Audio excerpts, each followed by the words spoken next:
तंत्र की दुनिया रहस्यमयी और अद्भुत होती है, लेकिन यह उतनी ही खतरनाक भी हो सकती है, खासकर जब इसे बिना गुरु के किया जाए। ये कहानी है अजय की, जिसने यक्षिणी सिद्धि की साधना का साहस किया, लेकिन उसे नहीं पता था कि यह साधना उसके जीवन की सबसे भयानक भूल साबित होगी। अजय ने एक वीडियो देखकर सोचा कि वह स्वयं यक्षिणी सिद्ध कर सकता है। उसने बिना गुरु की अनुमति और मार्गदर्शन के साधना शुरू कर दी। शुरुआत में सब कुछ सामान्य लग रहा था, लेकिन कुछ ही दिनों में उसके जीवन में अजीब घटनाएं घटने लगी। रात होते ही उसके घर में अजीबोगरीब आहटें सुनाई देने लगी। ऐसा लगता जैसे कोई अदृश्य शक्ति उसके आसपास घूम रही हो। धीरे धीरे ये घटनाएं बढ़ने लगी। एक रात अजय की नींद खुली और उसने महसूस किया कि उसके कमरे में कोई और भी है। उसे लगा कि कोई अदृश्य शक्ति उसके पलंग के पास खड़ी है। अचानक एक ठंडी हवा का झोंका आया और कमरे की सारी मोमबत्तियां अपने आप बुझ गईं। अब यह घटनाएं अजय तक सीमित नहीं रही। उसके परिवार के लोग बीमार पड़ने लगे। घर में रोज कोई न कोई नया संकट खड़ा होने लगा। कोई कारण समझ नहीं आ रहा था, लेकिन अजय जानता था कि यह सब उसकी साधना का परिणाम था। डर के मारे अजय एक सिद्ध तांत्रिक के पास पहुंचा। तांत्रिक ने आंखें बंद कर गहरी सांस ली और कहा, तूने बहुत बड़ी भूल की है। बिना गुरु कृपा के यक्षिणी साधना करना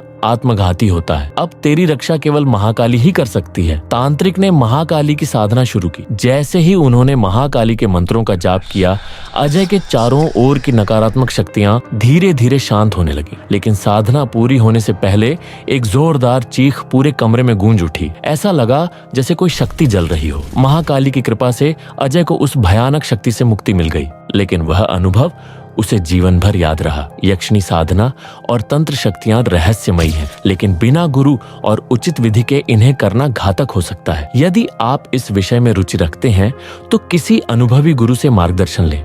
क्या आप और भी ऐसी रहस्यमयी कहानियां सुनना चाहते हैं? तो कमेंट करें और हमारे चैनल को सब्सक्राइब करें।